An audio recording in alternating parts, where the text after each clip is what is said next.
You're listening to the Known Legacy Podcast, brought to you by Known Legacy Ministries. For more information, go to knownlegacy.org. Now here's your hosts, Bill and Travis. Good morning, Bill. Good morning, sir. How are you? Man, I am. So we just recorded a podcast, one of our longest podcasts. Yeah. And if you haven't listened to it, go back and listen to it. But Jeff and his story was phenomenal. Yeah. And I'm still kind of exhausted from it. Yeah, I'll it was be honest really with good. you. It was good. Yeah, it was an hour and 20 minutes, I think. And every minute And was golden. not exhausted in a bad way. Not like, No. oh, would this be over? But like still processing everything. Yeah, that's a good way to put it. Yeah. So anyways, welcome to Known Legacy, guys. We're glad that you're here. Good morning. Good morning to you. You can find us on Facebook. You can find us on Instagram. You can find us on YouTube. And as always, if it's something that you find, subscribe so it always shows up in your feed. If you like it, great. If you can share a review, that'd be great. If you can share it with a friend or a buddy, that'd be even better. That's what we want to do. That's why we do what we do, to help guys wake up, gear up, and come alive. And so just thank you guys for checking us out and being a part of the conversation today. And Bill, so how's life treating you? Dude, things are good, man. I'm excited. It's a beautiful day. It really is. I mean, like I keep going back to it's a gorgeous day, and so grateful to have a sorry, I'm not a technical man, so is that better? Gotcha. Keep going, man. Got to get the camera. Some behind the scenes stuff. So if you're listening on podcast, sorry about that last 30 seconds. But if you're watching video, you know exactly what happened. Exactly what's going on. You know exactly now what happened. Is my face in the center now? Okay. I probably hit it with my finger is probably what happened. I'm not a technical man at all. So here's the question of the day, boys. Go for it. No jingle? Oh, so hang on a second. Oh, my gosh. Hang on. What are we doing here, people? Hang on. Do you understand the last hour and a half, how intense it is? We don't even have the jingle ready. Okay. Gentlemen, welcome to Known Legacy Podcast. We're glad you're here. info@knownlegacy.org if you have any questions. And now, the question of the day. Question of the day. The best part of that whole thing was you looking at me like, what do I need to do? Go for it. I don't know what to do with my hands, man. I was going real fast and everything, and I like everything so good. Oh, man. Welcome to Two Idiots Alive. Known Legacy. Who love Jesus. All right, the question of the day. Don't do it again. The question of the day that I have is, fall is in the air. Fall is all about changing seasons. I think universally it's probably...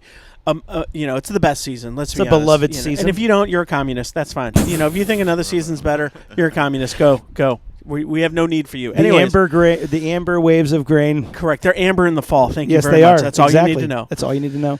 Changes in the air. I want to know from you guys, what is something you love about fall? Easy.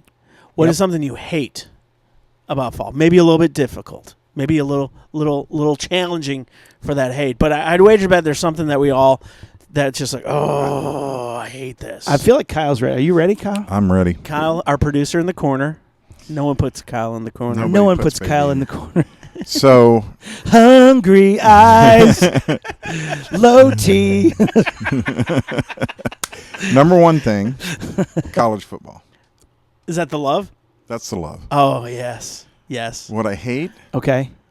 And I don't hate that there's a school here, but I hate there's a school here because I'm at a dead end. Yes. And when it's 7:30 in the morning or 2:40, it's a line of traffic, and I have to get into that line to go anywhere. And you're like, I have to do this. I have to plan my whole life. Your whole life I'm not leaving now. I'm waiting 30 minutes. Exactly. So. I love school zones. But when I have to get someplace, that 20 miles per hour feels like I'm literally crawling. We're just getting out into it. Yes. People they just don't want you out. Man, the selfishness of humanity comes forth in the car drop-off and pick-up line. Oh, yeah. My wife's a teacher, and she'll say the same thing. She's like, people are idiots. Yeah, they are. These all about themselves at that point. They got to get to the next thing, and so that's a good one. That is a good one. That's a good one, Kyle. I'm gonna let you go first because I feel like our hate might be the same, but go for it. Man, well, I love the weather. I love being outside, and it's just nice that you can sit outside all day. You got nice breezes. Sometimes it's from the north, sometimes it's from the south. When I was up north, I would love the trees changing and the smell Yes. of burning leaves throughout the neighborhood. Oh, some of the best memories. And that first morning after the northern blows through and like it's crisp in your lungs and you're like, oh, it feels good to be alive. You know, that's what I love about it. And what I hate is candy corn. I hate those things. You said that before. I'm with you. Brian, I know. We have a studio audience here today, and they're a gasp right now. They are a gasp. I agree, Travis. But my wife loves candy corns. Absolutely loves them. And there's like different kinds of candy corns. Did you know, fun fact, Satan actually made candy corn. I don't know if you know that. It's in the book of Second Opinions. It's there. I guarantee it. Satan's candy. Satan's candy. Candy corn. And it's waxy and it's I can't. No. You know what's and worse? then they make the pumpkins, the candy pumpkins. Yes. And I'm like, oh, these like more? Dude. Oh. And then they put, and the thing that I can't stand is when they add peanuts to it. Oh. And they're like, this is a good snack. Like we're going to elevate this. And I'm like, okay, how can we make this worse? I know, dry peanuts. It's like putting a bonfire in hell. It's trying to elevate what's already horrible. How do I make this better? I don't. Put some peanuts in it. No. You can throw in the trash. That'd be better. Oh, nice. Sounds good. So, Bill, how about you? So for now me, that we've lost half our I know. audience. I'm sorry. I know. The candy corn issue is really info@knownlegacy.org. If you want our address and send us bags of candy corn for our wives, that'd be great. But otherwise, yes. Well, so there's a lot of things I love about the fall. Like super love the smell of like the leaves when they're on the ground and you can like rub them in your hands. They're like a sweet smell. It's amazing. Love that stuff. So good. I love the fall with. Why are you laughing at me? You're like all Indian. Like take and rub it in your hands. Never heard of that. Oh, dude, upstate New York. It's like that crackle walking in the leaves. It's so good, so good. Find a special plant, find it, rub it in your hands, put it in a little container. There it is. Man, that's why I come here to get busted on. I need to steal your time just for a second. Okay, I got time, man. There's something that came to my mind as you were talking about rubbing leaves in your nose. We can't do a fall segment and not have an honest conversation about the glorious gift that God has given us in apple cider donuts. Well, that was my other thing, which was a plug. So for you out there, anybody north of the Mason-Dixon line, we're calling out to you. info@knownlegacy.org. We need you to send us some donuts, and I promise you, if you bring them, we will eat them on the show. Okay. So, does that sound fair? There's a place out by Denton. It's Goober's Farm, I think is the name of it. Goober's Farm. And you can cut down your own Christmas tree, and there's flowers you can harvest during the summertime. They absolutely do apple cider donuts. No, they don't. They do. And so I think we need to do podcast on the road and get out there and get some apple cider donuts, and just the whole half hour is us eating apple cider donuts. And I think that would be it, because we need to test what you're going to send us. info@knownlegacy.org, the northern apple cider donuts, because I miss good apple cider donuts. The fall movies, like this one I like watching, like Rudy and stuff like that. These are like just those fall movies. I love that. What I can't stand, I'm glad you said candy corn, is I can't stand pumpkin spice. What? With all that's in me. The three ladies that were listening to this podcast have just shut it off. They're done. I can't stand it. I feel like it's so over, like, produced, so over. I'm with you. But it's not I like pumpkin spice as a flavor, but I don't like that it's like inundated everywhere. Dude, I saw pumpkin spice ham and I saw pumpkin spice bacon. Why? Like, stop already. What is wrong with you? And maybe that's the whole podcast, is just the negativity of pumpkin spice. What is wrong on with you? Our culture? I mean, I feel like, oh my gosh. And so anyways, that's probably my least favorite thing is pumpkin spice. So don't mail us a pumpkin spice ham. No. It's not going to be, we're not going to do anything with it. And I bet you they actually have pumpkin spice candy corn. Oh, I guarantee they do. They have pumpkin spice everything. Pumpkin spice pumpkin corn. Oh my gosh. Yeah, no, thank you. No. I just don't. I don't think so. I know that. It's just think gross. when history books talk about the rise and fall of America, there will be an entire chapter in there about the downfall began with Starbucks and pumpkin spice. Pumpkin spice. Do. That's there it is. And then like Kobe died, and then everything went terrible from that point on. Pumpkin Spice, Kobe, and the rest of the world. Oh, good gracious. Guys, thank you so much for watching today. We're so glad to have you on. Man, we are excited. We are a show that helps men wake up, gear up, and come alive to who God called them to. If you're enjoying this, like we said, share it with your friends. But man, we as we were talking this week, there was an article that you sent that Correct. I really loved. That really speaks into the volume of this. I mean, we haven't brought up anything much about Charlie Kirk. I mean, and not that we're just first thing, the timing for us doing these podcasts. And at this point, when the time you listen to it, it's like eight weeks after that. So it almost seems like it's a moot point. But what I would tell you is this article that you sent really spoke to me about the boldness in our society with men. And so I mean, I'd love to talk a little about that. Yeah, so again, changing tides, and this guy is a pastor, as best as I can tell, and he was just reflecting on how the culture of church and the focus of our mission and ministry seems to have shifted in the last half decade to decade, right? So 2017, 2018. And he's using the Charlie Kirk reality of like, here's a guy who didn't go to college, here's a guy who didn't go to seminary, and yet often his gospel proclamation was more effective than all the guys that have gone to seminary and kind of heard the idea of like, hey, to be an effective church, to connect with the unchurched and de-churched, you have to be tolerant. Yeah. You can't be offensive. Like, no offense. You just, I remember Willow Creek when they were in their heyday. Their big thing was like the cross was offensive, so we're not going to have a cross in our worship space. And because we don't want to offend anyone, and then you have this Charlie Kirk and kind of all the guys that have rallied around that or been birthed through that is like this, like no. The truth by its very nature, there's an offensive nature to the truth because truth is going to affect. Yeah.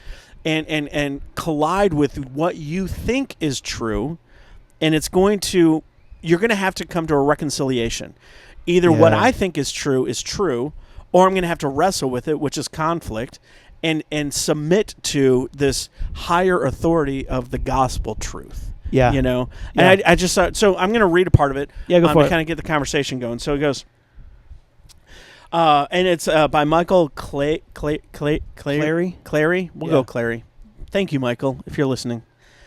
When I think about many of the Christian leaders I once looked up to, I wonder how many of them are feeling a lot of cognitive dissonance these days.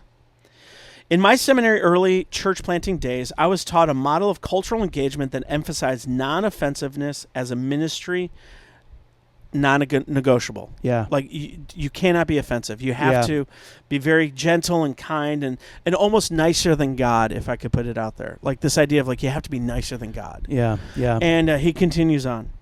As I implemented this methodology in my ministry, I found it wholly inadequate for the challenges of real ministry and real life. So I rejected that approach. It took me several years of fully deprogramming my ministry instincts and retain myself to be more bold and outspoken.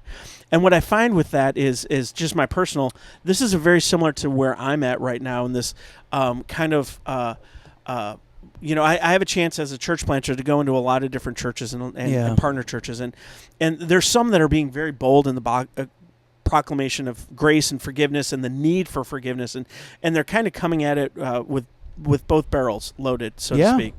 And then it is such a contrast to other churches where it's very...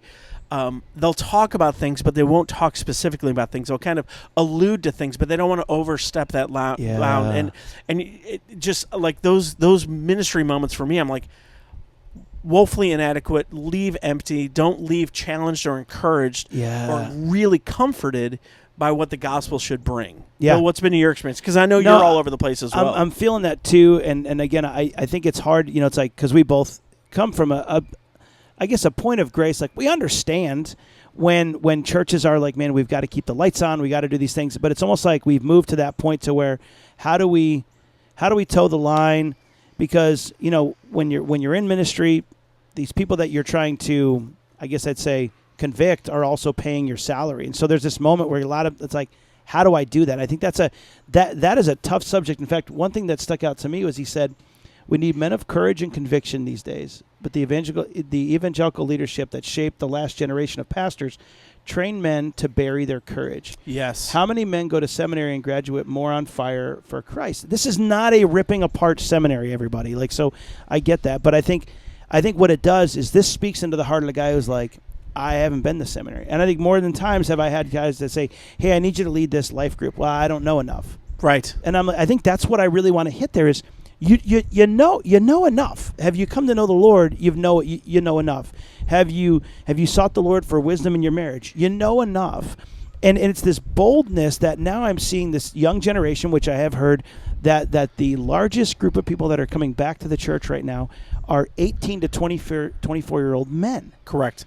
That are like, I want to do something. But the problem is, I guess this is the challenging question. What are we delivering on the week in and out to help these guys come alive to who God called them to? Correct. Does that make sense? Yeah, absolutely. And I think that's where my heart goes to. And what really caught me was men of courage and conviction.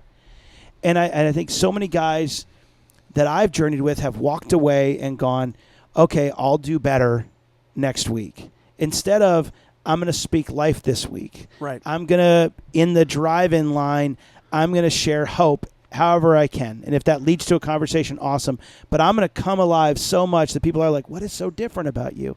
And I don't necessarily see that in a lot of people who are constantly in the 9 to 5 of church. And that's where I felt like I was. Right. I was in a point of like, man, I've got so much on my plate that I forgot that this was about changing lives for the hope of Jesus. Well, and I think... Does that make sense? Yeah, you do a really good job of explaining the idea of like there's two sides of this coin of faith, right? Mm-hmm. One is God has called us to obedience, and that means that there's things that my flesh wants to engage in that he's calling me to no longer feed. Yeah, right? yeah. Whether it be a sexual sin, whether it be a greed sin, whether it be a pride sin that we just talked about for an hour and a half, whatever that is, and he's going to rip that away from you over time. Yeah, right? yeah. But the other side of that coin that we have forgotten is like there's something to live for now. There's something to fight for. And often that's stepping into a breach that's going to be uncomfortable, that's going to be stepping into a situation where you're proclaiming repentance, not tolerance. Yeah. And those two things are opposite.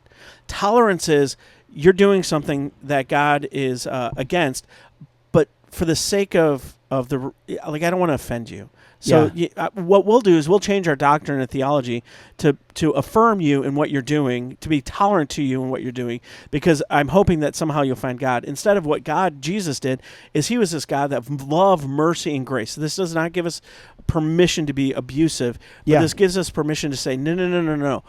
That behavior, God has paid for that, and it's a moment of repentance, not a moment of tolerance. Yeah.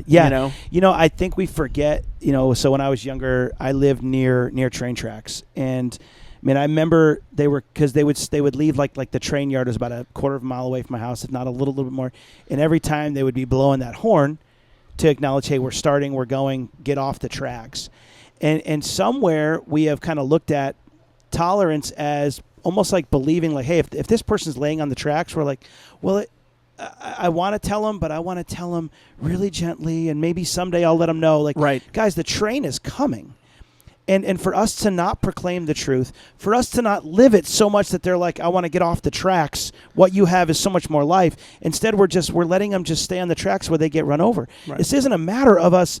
This is us no longer compromising, but going, no, I'm going to live in such a way that shows people the hope of Jesus, that they're like, what is so different about you, that I'm living with the conviction and courage to go, I'm going to love my family so well that I'm going to make these specific choices. Does that make sense? Absolutely. And I love the word that you used is show. And I think that's the big kicker, where we can proclaim the truth, but if we're not willing to live that truth and show that truth and allow people to see this abundant life that God has given us, it's hollow. It's words. It's just simply words. And that's where I think the church is being called to leave the sanctuary and engage the culture in ways that they may see that we're not rattled by these hard conversations.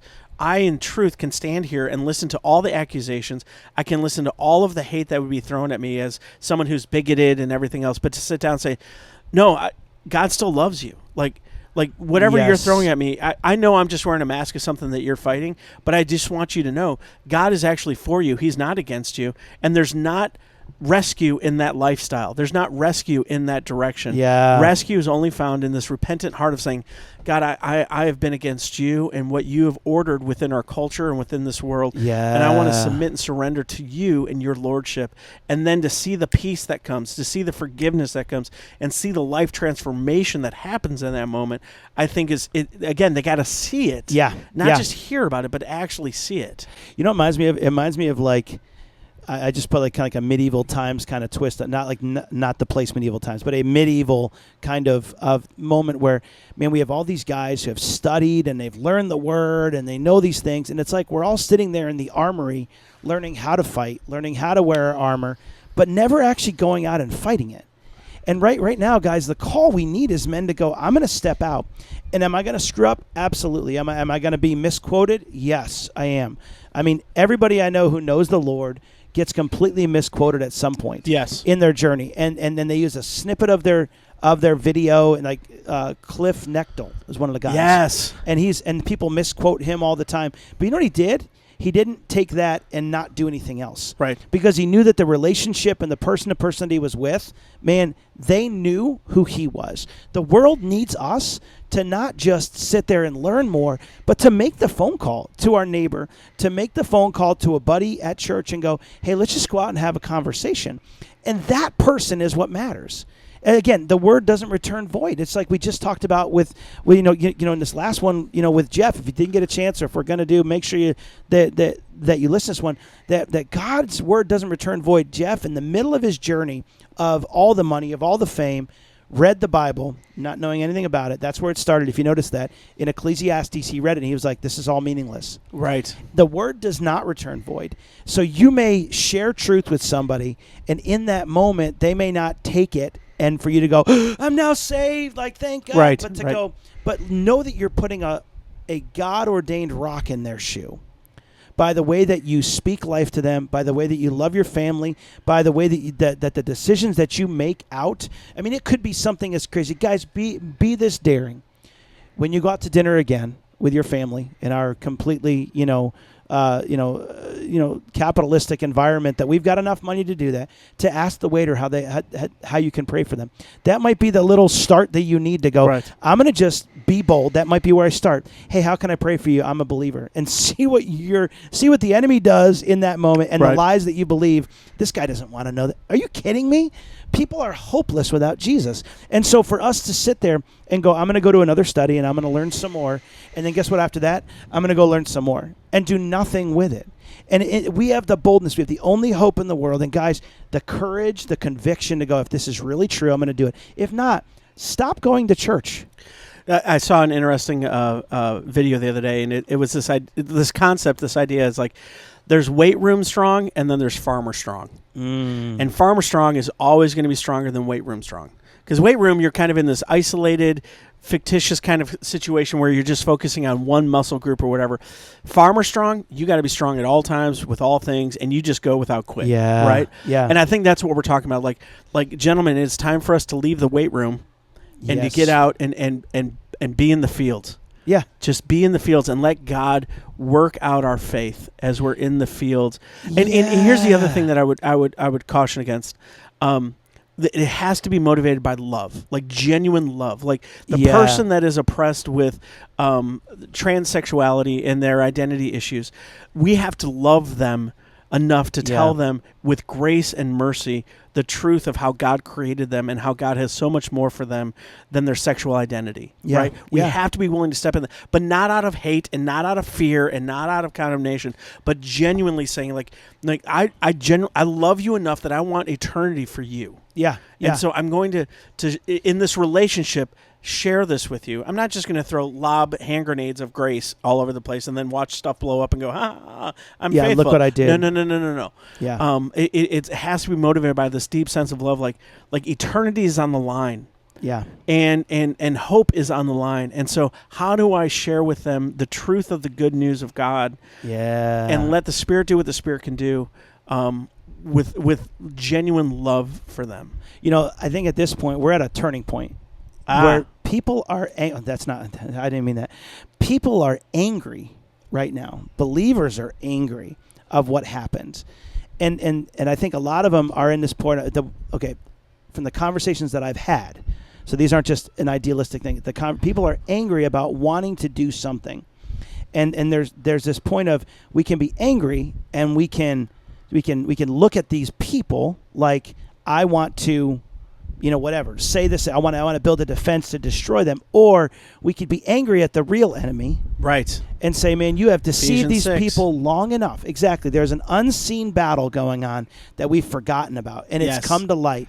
That here's the thing. First and foremost, we're going to be hated. End of story. If you know Jesus, you're going to be hated. Just come to grips with that. But man, who are you hated by? And when I mean this, it's not a matter of go out and be a jerk to people, but to go, there's an enemy who hates me beyond this deceived individual that's in front of me, who has believed a slew of lies, whether it's from life experiences, whether it's from church hurt, whether it's from just being rejected. I mean, most people, 6th to 8th grade, it's amazing how people I talk to, who their pain started in somewhere in that junior high thing. Yep. And they've defined that for so long. What if we love someone so much that we could get to hear their story? Yes. And then take them out to lunch, take them out to, I don't know, food's just awesome for us. Again, apple cider donuts. And so for that moment to stop and go, I want to just know who you are. Yeah. And here's the thing.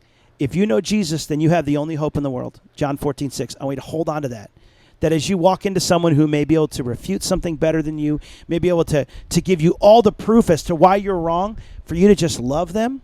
Acts 4:13, it says, man, and there were simple, ordinary men, and the only thing the government knew different was that these people had been with Jesus. Yep. They didn't have all the answers. They didn't know everything, but they sat with these people and said, I'm going to love you through this. And that's what love looks like. And the way that Peter puts it, I think it's in 1 Peter 3:16 or 15, he talks about be ready to give an answer to the questions for the hope that you have. Right? Yeah. And it's this idea, first off, are we living in such a way that people see hope?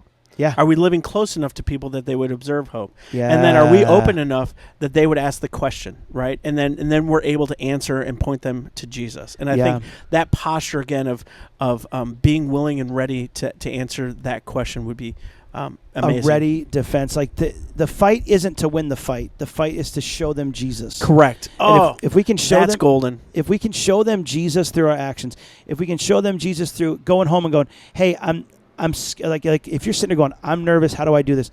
Go home and love your wife first. It's got to start in the house. Yeah, go home and love your kids. And I don't mean wake up and go, we're going to do a devotion every day for the next 3 days. Like, just go love your kids. Right. And say, God, how do you love my kids? Help me love my kids that way.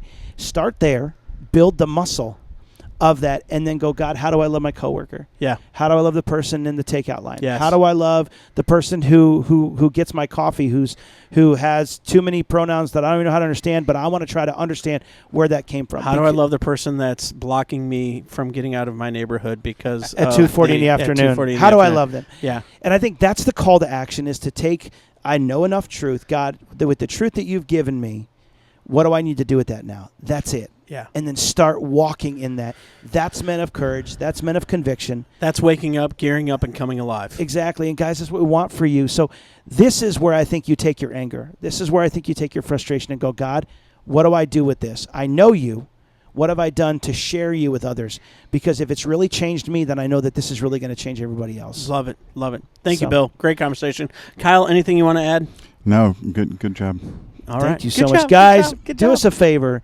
If this is impactful to you, share it with a friend. But honestly, start the conversation with us. We want to hear from you. info@knownlegacy.org. We have a lot of resources. If you're like, I don't know what to do, that's why we created More Than You and the More Than You book study. We want you to take that for free and go and invite a friend into this journey. Yes. Because, guys, we're just unplugging people from the matrix. The scripture says that we're ministers of reconciliation. Yes. Ministers of rescue. We get to be that person to these people on the constant.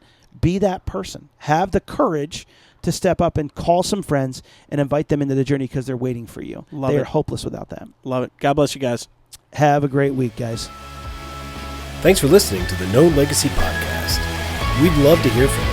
So email us your questions or comments to info@knownlegacy.org.